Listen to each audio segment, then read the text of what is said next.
Hello, my wonderful, beautiful friends, guys. Welcome back to r/MaliciousCompliance, where people follow exact orders to spite someone. And in today's episode, we've got bad bosses, helicopter moms, Karens, all getting taught lessons they won't forget. Guys, I hope you enjoyed today's lineup. Hit subscribe if you're not subscribed. And as always, you can send or link your post to this email right here. Let's dive in. I'm a 17-year-old female, and my mom took me out to get makeup the other day for a friend whose birthday's coming up. We entered the store and all was going really well. I was checking out concealers while my mom was on the other side of the shop looking through the various shades of lipsticks. Enter the entitled Karen with her devil spawn, who looked to be around 8 to 10 years old. Now I'd say devil spawn because her kids were misbehaving wildly. And she didn't bother to even once tell them to stop or something, not even looking in their direction. They were running around the shop, throwing testers at each other like they were dodgeballs or something, and being a general nuisance. My mom stepped in when the kids started poking their slimy fingers into the lipstick testers. And I get it, they're just testers, but ew. People are likely going to be using those to decide if they like the shade or not, and God knows where those fingers have been. Like, one of them was picking his nose minutes ago. So my mom, having 4 kids of her own, looked around to find the parent. Karen was the only one in the section besides us. So my mom calls out to her, and this is how the conversation went. My mom says to Karen, "Excuse me, are these kids yours?" And I know, it's very obvious, but my mom's a very polite person. Karen answers, "Yes." My mom then says, "Can you please tell them to stop touching the testers? They're not toys." And this is when Karen responds, "If it's such a problem, why don't you handle them?" My mom responds, "I don't think you'd like that." Karen says, "Try it." And oh boy. My mom then left the shop for a few minutes, and she signaled me to not follow her. She then came back with 2 buff security guards in tow. The kids were still poking their fingers in the testers, and the guards just walk up to the kids, and in the deepest baritone ever, one asked, "Excuse me, what are you doing?" The kids looked absolutely terrified, and cue the waterworks. Karen immediately storms over, and she began reprimanding the guards for scaring her little kids. And then she saw my mom nearby. She then screams at my mom and says, "You did this? How dare you teach me how to parent?" And my mom, in this eerie monotone voice, replies, "You told me to handle them. Hence, I handled them." At this, Karen screams more obscenities at my mom. She then starts screaming at the guards and anything around really, but the guards weren't having it and they told her to leave. She then created quite a scene, knocking things off of shelves, and holy did she make a mess, but she eventually left. My mom had quite the story to tell at dinner, a rather comedic encounter with an entitled parent. Guys, absolutely gold what OP's mom did. Like, I never in a million years would have thought of getting the security guards, and honestly, I thought she was gonna go grab the manager or something. That said though, growing up, if I were to run wild in stores with my brothers, throwing around testers like dodgeballs, my mom would have handled us kids right then and there. Like, she's the type of person to call security on her own kids, guys. So I work at a casino as a dealer. We have this first in, first out way of scheduling dealers. So if you start at 7 p.m., you get to leave before the people that started at 8 p.m. Pretty normal and straightforward. However, if more than one person starts at the same time, then who gets the option to leave first is assigned on a rotating basis. So if you have the first option one week, you'll be second the following, the third after that, and then back to 1. So one afternoon, I was reporting to work with 2 other dealers, all set to start at the same time. I was looking forward to a short evening, as I was the first option, and I had plans after work. I arrived 10 minutes before my shift, and I noticed that one of the dealers who was starting at my start time was already dealing. The dealer must have been in the break room, and our supervisor needed a dealer to start right away. I confirmed that they had started 15 minutes before their scheduled time, and they were the third option. Fast forward 6 hours, and we had tables we could start closing. I'm stoked to get out of there when I look over and see the dealer that started early leaving before me. I then point out that I was supposed to be leaving before her, and that's when she gave me a grin and she said, "Well, I started before you, so I have the first option, don't I?" And then she walked off all smug, and I was super pissed and I said something to the supervisor. The supervisor shrugs me off and said, "It's policy." And I'm thinking, first to start leaves first? Okay, game on. I knew this coworker had kids, and she had to wait for her mom to come over to babysit before she could leave for work, so she wasn't always early for her shift. Me, I have no kids or obligations, so I start showing up 2 hours before my shift and chilling in the employee break room. I would let the supervisors know that I was there, just in case they needed me to start early, which they always did. 3 weeks of this, and I held the first option on every shift I worked. The dealer, who was all smug about starting early, was getting frustrated and angry at me. Having to stay super late every single night was wearing her down. She even said this to me once as I was leaving early yet again. She said to me, "It would be nice to get off early before close just once." I told her I was just following policy, and she was welcome to show up early to make sure she was always first out. 2 more weeks of this, and many complaints to the boss later, the policy was changed. Now, in order to jump option numbers, you have to be called in an hour before your scheduled time. 15 minutes wasn't going to cut it anymore if you wanted to leave early. I hope it was worth it for her staying until near close for over a month, over that 15 minutes. I'm petty and I have a lot of free time. Guys, I love that last line. I'm petty and have a lot of free time. And that's one thing I've learned reading these stories, is to never mess with a person who has unlimited time on their hands. And OP showing up 2 hours before a shift, despite a smug coworker, and to do that for weeks, is next level petty, and I love it so much. So I come from a country where moms are overprotective. When this happened, I was 18 years old, and I still lived with my parents at the time because we couldn't afford me moving out for college, so I would go to college every day by car. I had a car of my own. It was more than 10 years old back then, but it was well taken care of. My daily routine would consist of driving to the campus, going to classes, my internship, and the gym, all of which were in the campus's vicinity. Fast forward 3 years, and I was in my last year of college, and I could finally afford to replace my faithful companion. We managed to get a good second-hand car from an acquaintance, and she agreed that I would pick up the car at a dealership.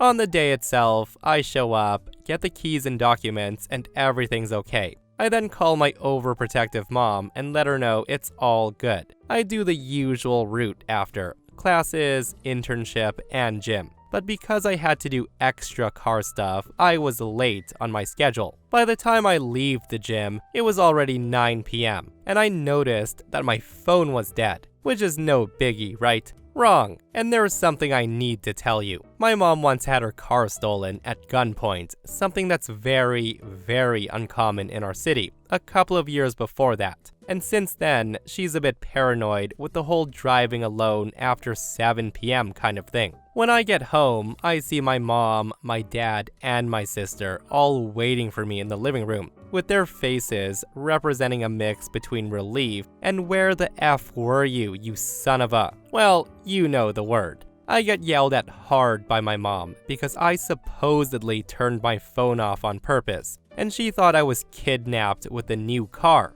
I then find out that my mom called the university, called their security department, the police, a couple of friends of mine, and the gym. The person working the front desk at the gym told my mom I didn't see him here today, which sent my mom off the rails, full-blown panic attack. She then made me promise that I would tell her whenever I'd leave the gym, class, or any other place that I might be late home.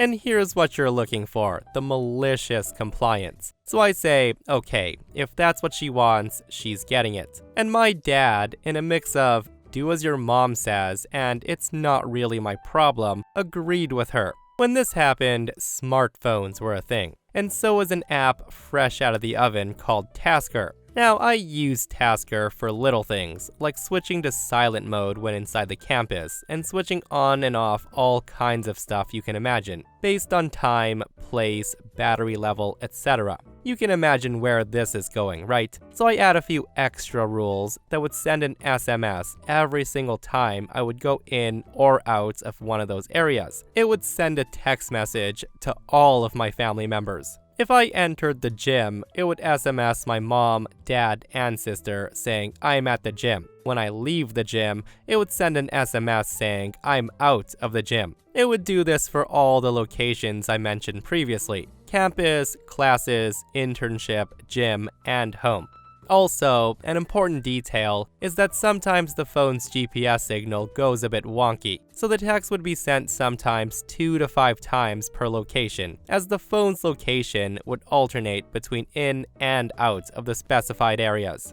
After 5 minutes, my sister texts me back saying, "Please stop, I get your point." After half an hour, my dad texts me back, "I'm at work. Can you please stop texting me all the time? Just text your mom, she wanted this." 2 hours later, my mom replies, thinking it's not an automated message. She texts me, "Hi son, thanks for letting me know where you are. XOXO mom." On the second day, my mom figured out it was an automatic system in place, and she stops replying with personal text, and she just opted for KK. After 7 days, she also got tired of it, and she just asked me to inform her whenever something extraordinary happened instead. I love you, Mom. You know what, at least OP's mom tried sticking with it for a week. And honestly, I love how she didn't catch on right away like sister did, and she kept up with those replies. Like, that's a mom who really loves her kids. And seriously, what parent wouldn't freak out, right? Like, if their child just stopped responding to texts or phone calls, especially a person who's been robbed at gunpoint before. And this person says, "My mom used to be like that. I told her if she didn't stop, I would get a new phone number and not tell my family.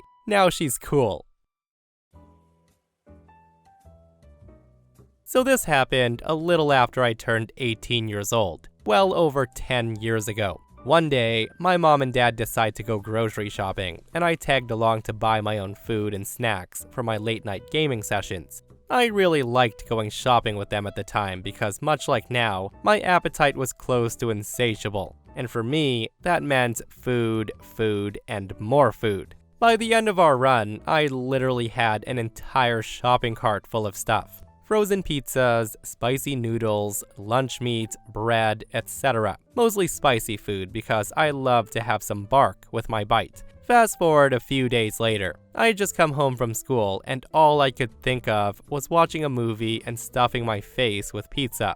But when I opened the freezer, I saw that out of the 3 pizzas I had, only 1 was left. And I was pissed at this because I knew for a fact I hadn't eaten them myself. 2 hours later, my parents come home, and I asked both of them if they had eaten my pizzas. My dad said no, he hadn't. But my mom, my sweet, entitled mom, did not even try to deny it. So I asked her why she didn't ask me for one of the pizzas. I also added that had she asked, I would have given her one of them. And this is her response. She says to me, "I don't have to ask you for anything. You're my son, and this is my house." This is when I got angry, and I respond with, "Yeah, this is your house, but I paid for the food with my own money. Money that I made on my own. I paid for it. The least you could do is ask before you start going into my stuff." And my mom did not like what I said, and her response was, "I don't care if you paid for it yourself.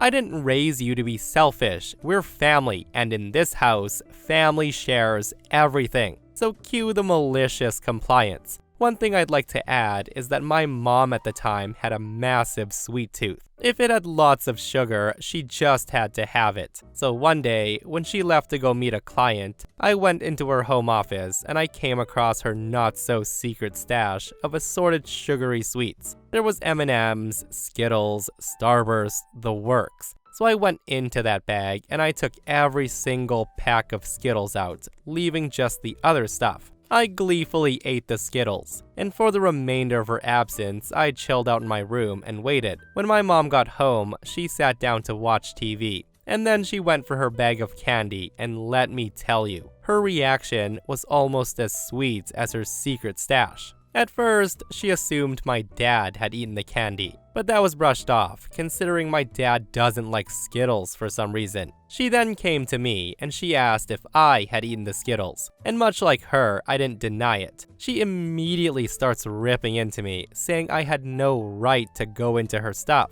and how she would ground me for doing it. And this is when I simply shook my head, and when she asked why I ate her candy, I looked at her with an innocent smile, and I said, "Well, you said family shares everything, so I didn't think you'd mind if I ate some of your candy." There was a few seconds of silence, and then, without a word, my mom walked out of my room, and my food stopped going missing after that. That was some pretty good malicious compliance, but guys, a lot of people are saying that OP's living in such an odd household where everyone's almost like roommates and not a family. Let me know if you agree with this person's comment. This person says, when you have your own family, please consider this as a what not to do situation. My kids don't have jobs yet, so I have to provide everything. Having said that, when they do buy things with their pocket money, the only way the parents or siblings get any of their loot is when they're offered. I'm also teaching my kids to expect no when you ask for things, because apparently they've been raised to believe that if one gets something, the other will get the same or equal value thing. Not a nice situation to be in when they're old enough to be mini lawyers, let me tell you.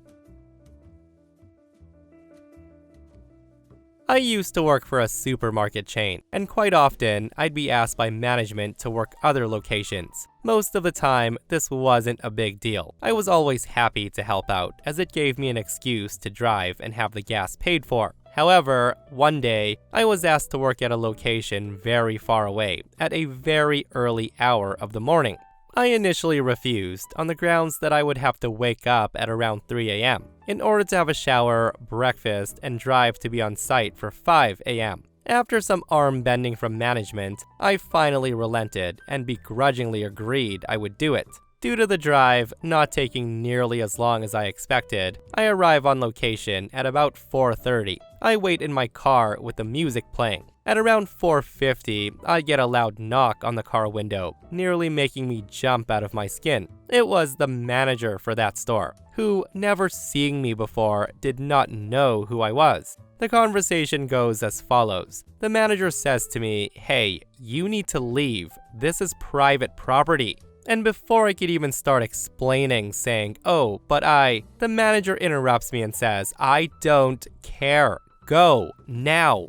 I then try again, saying, "But I'm actually scheduled to..." He then stops me again and says, "Do you want me to call the cops? Get off the property. Go do your stuff somewhere else." And me, quickly realizing that I can play this to my advantage, say, "Oh, I'm so sorry, sir. I don't want any problems. Of course I'll go. Right away. I'm sorry." So as per his request, I drove home with a smile on my face, knowing I have the rest of the day free to myself. A few hours later, I get a phone call. I answer the unrecognized number, and I recognize the voice immediately. It was the manager who told me to leave. The guy says to me, "Hey, I'm looking for Jason." I tell him, "Hi, yes, that's me." He then says, "It's Jeffrey. I'm calling from this location. I was expecting you to come work with me today. You should have been here for 5 a.m. Where are you?" Me, trying to sound casual, say, "Oh, yeah, I was there waiting in my car and you told me to leave, remember?" He then explains and says, "Oh, but you didn't say that you were..." I then interrupt him right there, and I say, "Oh, I tried a few times to tell you, but you just kept repeating that I was on private property and I was asked to leave, and then you threatened the cops, remember?" He then says, "Right, but don't you think..." I then stop him again, and I say, "It doesn't matter what I thought. I was asked to leave private property. I'm not gonna break the law and risk getting in trouble with the police." It was at this point he hung up on me. Now, I did expect to get in trouble for what happened, but I never heard anything about it. This was a few years back too, and it's one of my favorite stories to tell. I hope you enjoyed it. I just hope the manager learned a lesson that day. Like, if you're expecting somebody to show up to help your store at 5 a.m. and someone's sitting in your parking lot in a car waiting at 4:50, and the first sentence that comes out of your mouth is, "You need to leave, this is private property or I'm calling the cops," well, he got what he deserved.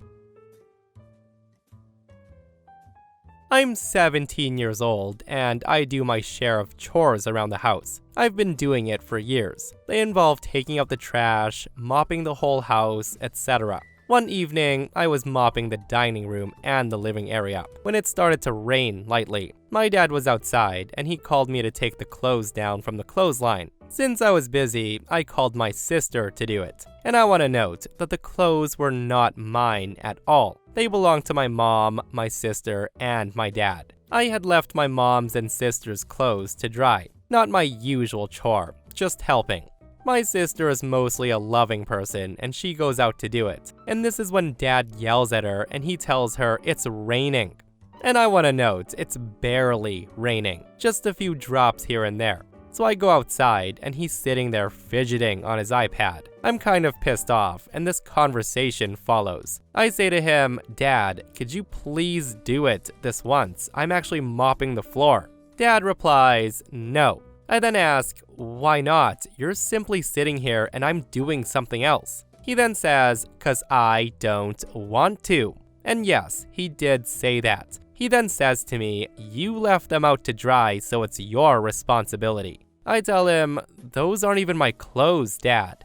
He says, "So, that's none of my business." At this point, I quit trying and I went to do it. And that's when I noticed that his clothes were also there. Cue the malicious compliance. He said it was my responsibility because I left the clothes out to dry, but I didn't leave his clothes out. So I just took down my sister's and my mom's clothes and I let his clothes remain. He was so immersed in his iPad, he didn't notice. So here's the conclusion. All of his pants were there and they got wet. It wasn't raining hard when I got the clothes, but about 15 minutes later, it came down hard. My dad, still on his iPad, did not notice his pants were still there. And although I don't regret it, my mom said that what I did was very wrong. So am I the a-hole in this situation? Yeah, I don't think what OP did was very wrong, but you know what, a-hole or not, the pants will dry again. And OP's dad did say that whoever hung the clothes out to dry, it's their responsibility to bring back inside.